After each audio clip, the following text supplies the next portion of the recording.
বদলা নেওয়ার জন্য আজকে আমরা এই জানাজায় দাঁড়িয়েছি।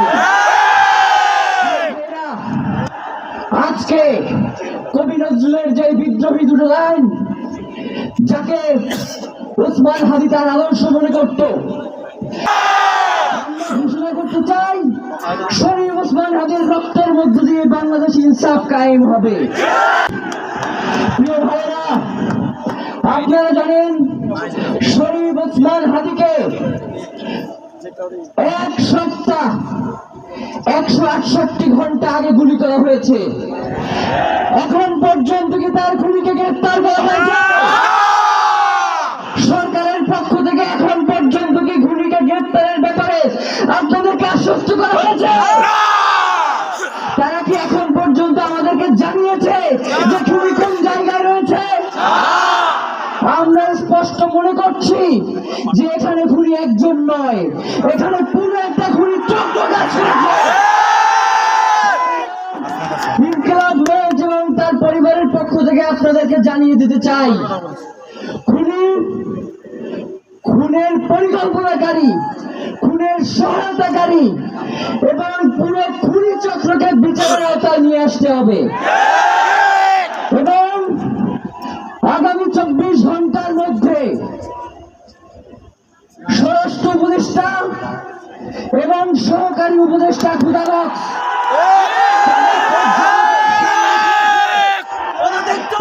খুনের ব্যাপারে গত এক সপ্তাহ ধরে কি পদক্ষেপ নিয়েছে তা জনসম্মুখে জানাতে হবে।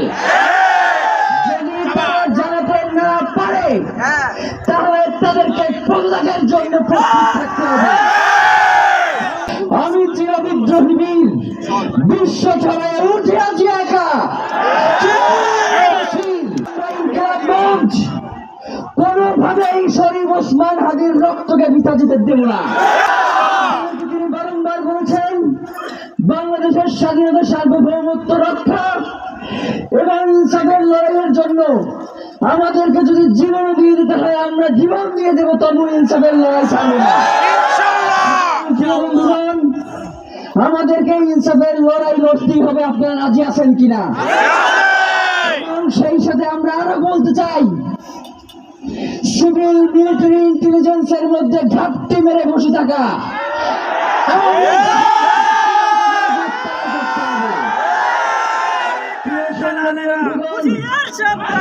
শরীফ ওসমান হাদির পরিবারকে জানানো হয়, রাষ্ট্রের পক্ষ থেকে আপনাদেরকে যদি কোনো সুবিধা দরকার হয় আপনারা আমাদেরকে বলবেন। আমরা শরীফ ওসমান হাদির পরিবার থেকে রাষ্ট্রকে জানাতে চাই, যদি এই রাষ্ট্রকে রক্ষা করতে শরীফ ওসমান হাদির পরিবারের 5 সদস্য তার ভাই এবং বোনদের যদি রক্ত লাগে তারা দেওয়ার জন্য প্রস্তুত রয়েছে। এই খুনিদেরকে চিহ্নিত করে বিচারের মুখোমুখি করতে হবে। আমরা আপনাদেরকে আরেকটা ঘোষণা দিয়ে আজকের বক্তব্য শেষ করতে চাই। ওসমান হাদির নিরাপত্তার জন্যই কোন জায়গা থেকে তার লাশ নিয়ে যাওয়া হবে আমরা জানি না। ওসমান হাদি ভাই কি মৃত? তিনি আমাদের লক্ষ কোটি তরুণের মধ্যে জীবিত হয়ে যাবেন ইনশাআল্লাহ। আপনাদেরকে জানিয়ে দিতে চাই, কোন ধরনের সহিংসতা ছাড়া আমরা যেহেতু ওসমান হাদির লাশকে আমরা জাতীয় কবি কাজী নজরুলের পাশে দাফন করার ব্যবস্থা করতেছি, আপনারা সবাই এই প্রোগ্রাম শেষে জনতা মিছিল নিয়ে শাহবাগে চলে যাবেন। আমরা ওখানে গিয়ে আপনাদের সাথে দাফনের পরে কথা বলবো।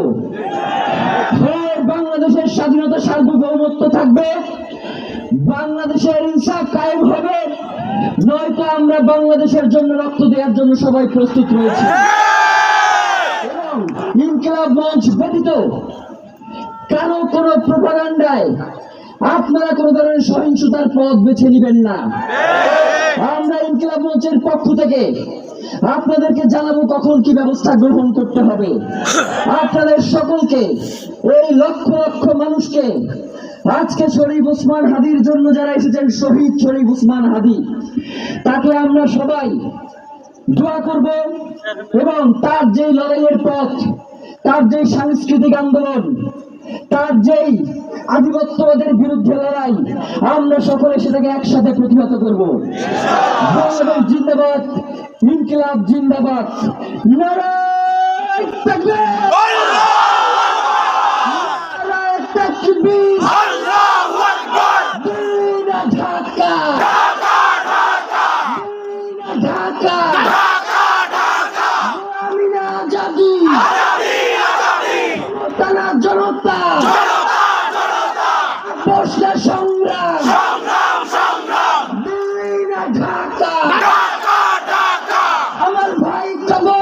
গুলি কেন বাহিরে?